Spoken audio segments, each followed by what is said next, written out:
not say the C is always smaller. Know this, the word again comes from late Old English, meaning contrary to, as in against. But it also means to or toward a former place or position. So I'm looking at me, looking at you, looking at me, renaming myself again and again and again and again, because yesterday my name was Rubberneck Ballroom. Each one of my heads all dressed up in jitters.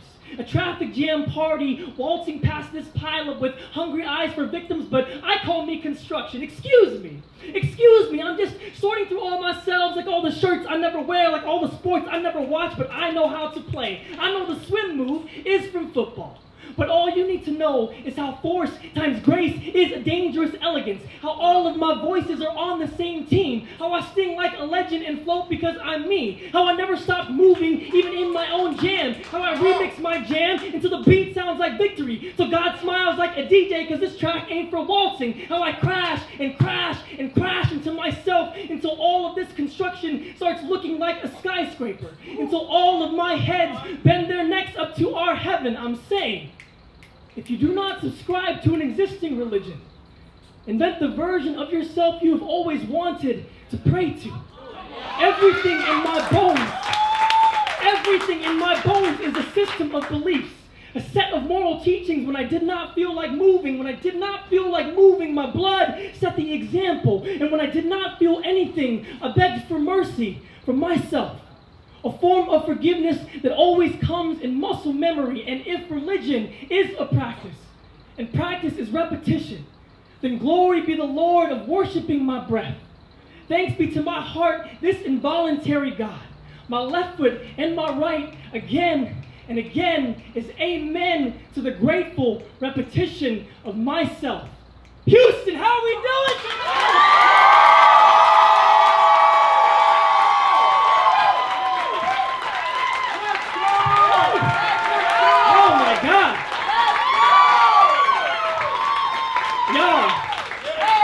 I know we did it before already, but can we please make some noise for your host, the Gully Princess, Ebony Stewart herself.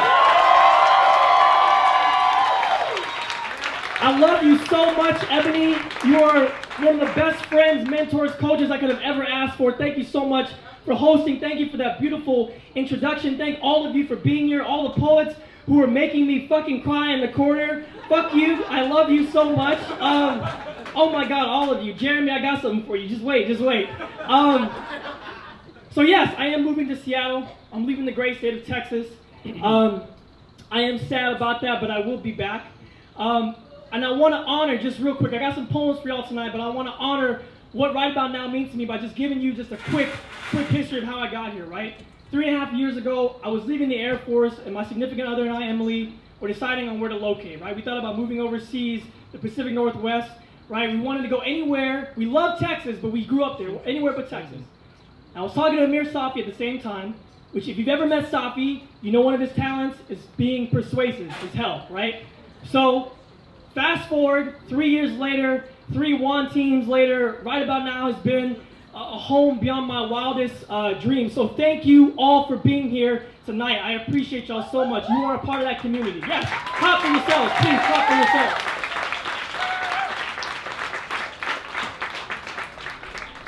I'm so grateful for growing as a writer, a poet, and an artist. I love writing about joy, but this community has shown me how to embrace the heavy things that we confront, right? So is it cool if I do a heavy poem for y'all? Yeah? I promise it gets lighter after that. This is the hardest poem for me to perform, so if y'all can just hold me in this space, I would appreciate that, okay?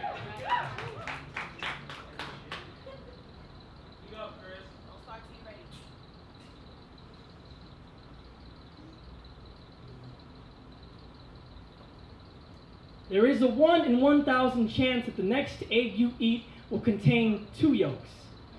Witches claim it's good luck. Norse mythology says someone in your family will die, but the most common belief is that you or someone close to you will be blessed with bearing twins. True story. In less than a month, I cracked open these omens 4 separate times. And each time I did not buy a lotto ticket or warn my family or scare my girlfriend. Each time I could only think about my twin, Alan. And suddenly the sizzling of the yolks would go silent and guilt would swallow my appetite for omelets. I'd watch myself slip into a childhood memory and split wide open across the kitchen counter each time I cracked on sight. A sloppy, dripping mess. Sobbing into shame and soaking into brand new kitchen mats each time I silently asked my brother to forgive me. When I was old enough to crawl, Alan couldn't. When I was old enough to talk, Alan didn't. When I took my first steps, my parents took us to the hospital, and when they finally figured it out, the doctor said that I had taken more nutrients in the womb. That this is why Alan has cerebral palsy, and we would never be the same, even though we were twins. And at some point, I'm supposed to stop walking on eggshells to tell you that a disability does not define my brother. But when I say that this is the 5th version of this poem, what I mean is I keep trying to write remorse until it looks like forgiveness. I keep trying to celebrate Alan and it still sounds like shame. In each version of revisions, I am still being selfish, still taking more nutrients, because what is a repeated apology if not a hungry plea for sympathy? What is me reciting this poem if not still eating off Alan's plate, still speaking on his behalf, still leaving out half the story? I can explain how every morning in 2nd grade I tied our matching shoes. How in high school I rode the shorter bus to buckle both of us in. How the only fight I've ever won was when the neighborhood bully made Alan bleed. My mother scolded me in the front yard, then praised me in the kitchen, said, I don't like you fighting, but I'm proud you take care of your brother. Our bond has a strong beginning, but its middle is scrambled, and I don't know if we're not close because I still can't stomach the guilt, or because he is the blessing that I cursed since birth, or because our relationship is this egg I still do not know how to handle. But in my dreams, I tried to go back and feed my brother. I tried to go back and keep us close, but each time I crack open and spill through my own fingers.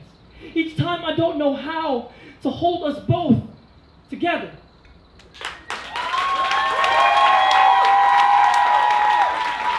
I'm going to pause this real quick. And what we have here is the love jar to send him off, farewell jar to give him a little bit to make it to Seattle jar. You understand what I'm saying? So I expect everybody to put some money in there. I expect it to be overflowing, and we're going to have to push that mobo down. You know what I'm talking about? I'm going to go ahead and hand it off right here. Y'all, please welcome your feature, Christopher Diaz.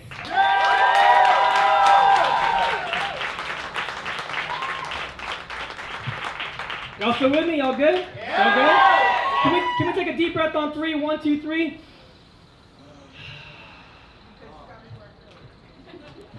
All right, so in keeping with this theme of community, right? Because my poems are all over the place, but what threads them together is this community. I love that Right About Now has such a diverse amount of work that you see touch the stage. You can see the heavy, like that poem, right? You can see the love poems, and you can see some like weird, silly, maybe sometimes dumb shit, right? So this is for Jeremy and his poem that he read in the beginning if you were here for it. A persona poem in defense of history's most hated font, or Comic Sans claps back.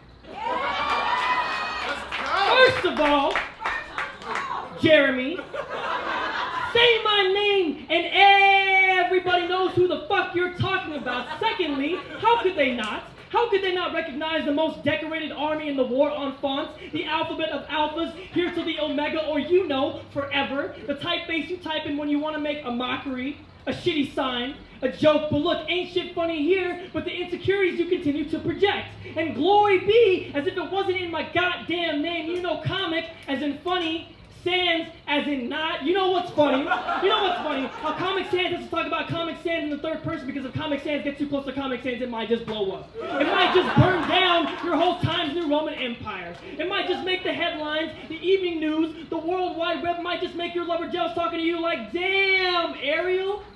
I mean, you lift me up, but Comic Sans gets me high as fuck. Or, look, I like you, Veranda, but Comic Sans just built me a whole ass MTV crib, and we can't forget about Calibri, basic, Courier New, old, and Impact. Have you seen Impact? This motherfucker?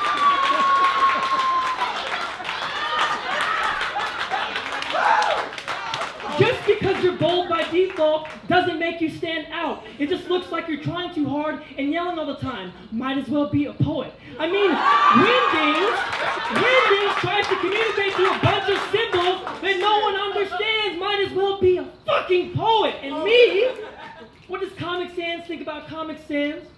I started off as a font for Microsoft Bob, which is a children's computer program, meaning y'all love to not take me seriously, but I never want to be taken seriously in the first place. Did you know that I make reading easier for those with dyslexia? Did you know that there is currently a petition to have me banned? Wow, America sounds familiar. And you want to criticize me for my asymmetric form, shun me for not following your scripted lines of your standard of beauty, for looking the way I do, when my creator chose these edges, these curves, this height, this weight, and oh, did you know that we love them?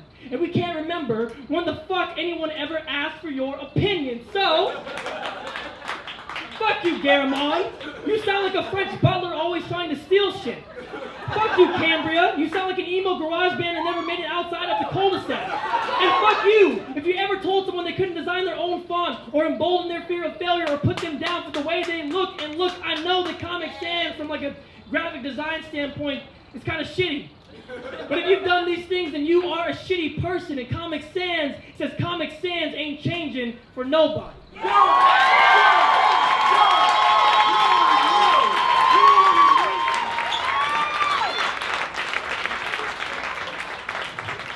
Hey, also, thank y'all for that. True story, I wrote that in a 30 for 30 in our community, and I thought it was whack. And everyone was like, yo, you need to like do something with that. So I appreciate it. And I appreciate Jeremy's response, Paul. So much lovelier than mine. So yeah, what I've also learned, right, specifically by being on the slam team, is that community just makes you better, right? It just makes you a better writer, better performer, better artist. Like you can literally write a poem and say the same words and just have an extra person be in the poem with the same words and it will be better. Like I've seen it happen. So in the spirit of that, are y'all cool if I do a group poem? Yeah! Is that cool? Is that cool? Okay. Y'all make some noise for my man Zach Blood!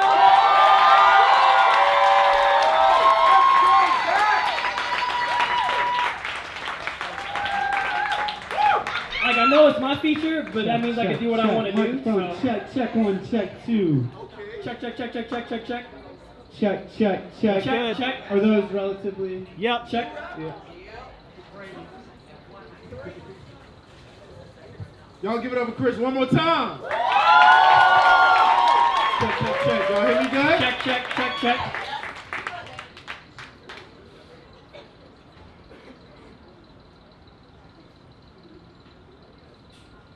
They say dreams can represent that which you repress.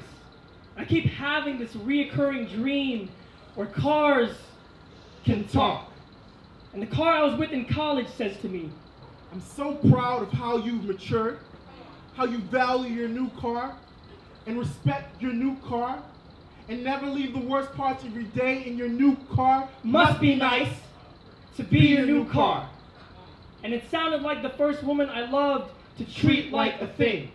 And the garbage truck said, you unload on me everything I deem too rotten to keep, but are disgusted at how I carry it. Say I reek of regret and yesterday's news, as if you don't also carry the rotten things people in your past have passed off to you. And this sounded like relationships I've used as receptacles.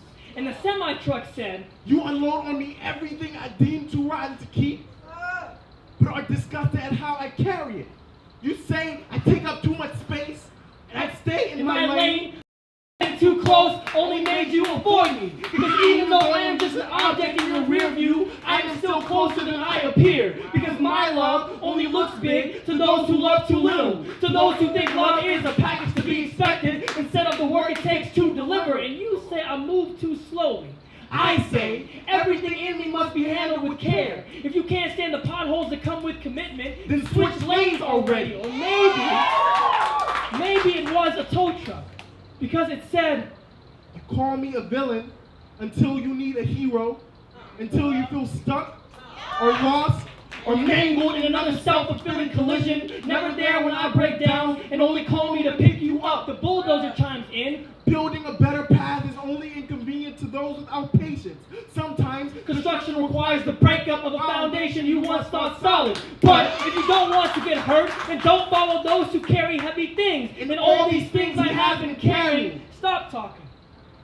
Through the traffic jam of my dreams, I see my best friend, who is waiting to be more than just my girlfriend.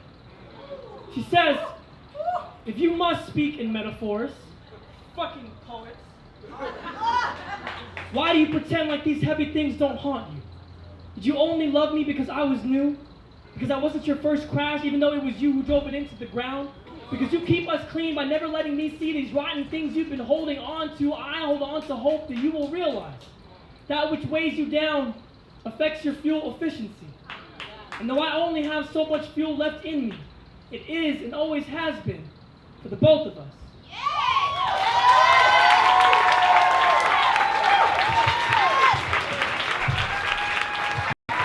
Give it up for Zach, give it up for Zach.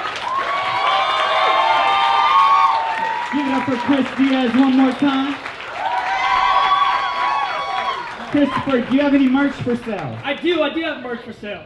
What do you have? What do we got? Okay, I got stickers and buttons. How much are the stickers and The buttons? stickers and buttons are $3.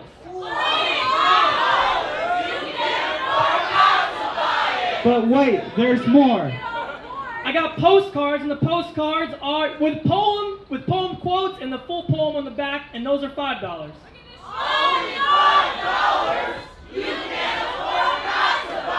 $3, $5. And I have handshakes, hugs, and high fives, and those are $0.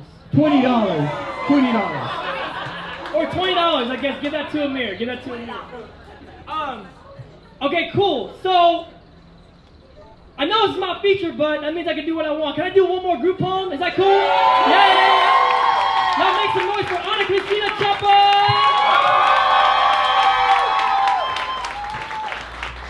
And I got one more poem after this. Keep doing poems till I kick you off the stage! Check. Love you, Chris. Team England.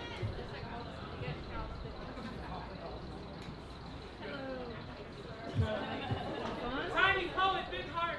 Check. Check. Hello, Chris. Hello, Ana. The poem has started, y'all. Here it goes.